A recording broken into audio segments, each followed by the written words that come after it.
Bapak, Ibu, dan Saudara sekalian, firman Tuhan akan kita renungkan dari Yohanes 4 ayat 24 demikian. Allah itu roh, dan barang siapa menyembah Dia harus menyembahnya di dalam roh dan kebenaran.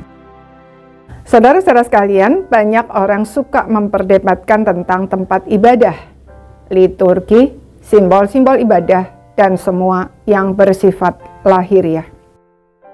Itulah yang dilakukan orang Samaria dan orang Yahudi. Orang Samaria mengatakan bahwa ibadah harus di Gunung Gerizim, tetapi orang Yahudi berkata bahwa tempat ibadah yang benar adalah Bait Allah di kota Yerusalem. Padahal semua itu bukanlah esensi ibadah. Pada zaman Perjanjian Lama, Tuhan memang memerintahkan umat Israel untuk mendirikan Bait Allah di Yerusalem dan menetapkannya sebagai tempat ibadah yang benar. Tetapi setelah Kristus datang dan menggenapi seluruh karya keselamatan bagi umat manusia, Bait Allah di Yerusalem menjadi tidak penting lagi, sebab Kristus sendirilah Bait Allah yang sejati. Melalui Dia, kita bisa datang kepada Tuhan kapan saja, di mana saja, dan dalam situasi apa saja. Yang penting adalah ibadah itu dilakukan di dalam roh dan kebenaran. Maksudnya, esensi ibadah bukan soal lahiriah, melainkan batiniah, roh atau hati. Walaupun bukan berarti tidak perlu gedung gereja, liturgi, simbol-simbol ibadah, dan lain-lain. Semua itu penting, tetapi bukan itu esensinya. Sekalipun semua itu ada, tetapi jika kita lakukan tanpa hati, sekedar menjalankan kewajiban atau dengan berkanjang dalam dosa, maka sebenarnya kita sama sekali belum beribadah.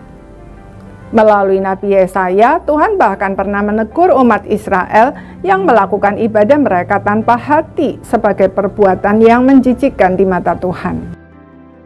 Alkitab juga berkata bahwa dalam dunia ini ada orang-orang yang merasa sedang berbuat bakti kepada Allah, padahal sebenarnya justru sedang melawan Allah, karena dilakukan dengan semangat kedagingan dan sikap hati yang berdosa.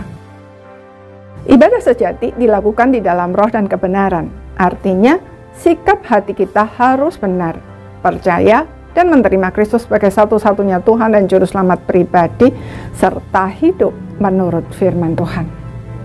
Paulus berkata bahwa ibadah yang sejati adalah mempersembahkan tubuh sebagai persembahan yang hidup, yang kudus, dan yang berkenan kepada Allah.